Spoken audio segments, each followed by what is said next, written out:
Next, they've listened to 2 days of complex legal argument, and now campaigners fighting for the future of RAF Scampton face an anxious wait to find out whether the government's decision to use it to house asylum seekers was lawful. In the High Court today, lawyers for the Home Office defended their use of emergency planning laws in order to develop the base. Well, Emma Wilkinson is live for us in London tonight. And Emma, can you tell us more?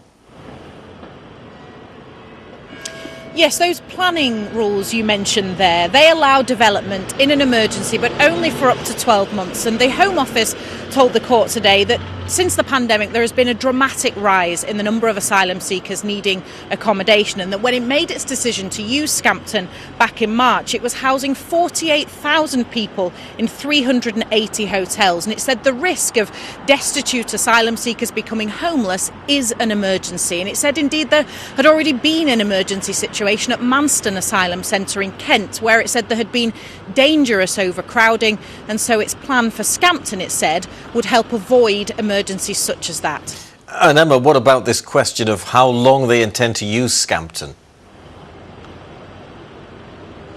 Well, in just the past few days, the Home Office has decided to seek special permission to use Scampton for an additional 3 years, but it insisted in court today that when it made the initial decision back in March, that was not the firm plan, that it only intended to use it for 12 months as allowed in the emergency planning rules. And it said although there were discussions about using it for longer potentially, that there were no firm plans for that. Well, listening to those submissions today were people who have travelled down from Lincolnshire, local residents, local councillors and the local MP. And as you would imagine, they were very critical of the Home Office's arguments, particularly given the regeneration project that was already on the table.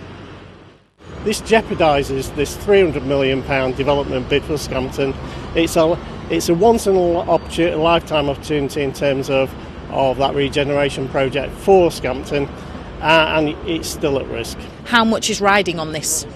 It's going to be torture, absolute torture. Just every day waiting for the phone to ring to say that she's going to make the announcement tomorrow or this afternoon.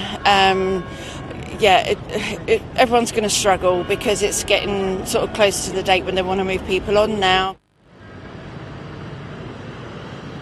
Well, the judge in this case has a lot to consider. She has reserved judgment, so we're likely to get that in 2 or 3 weeks at least. So for those fighting this, it will be a very nervous wait. There is a lot riding on it for a lot of people, but it's clear that whatever the judgment is, it will certainly be far from the end of the road.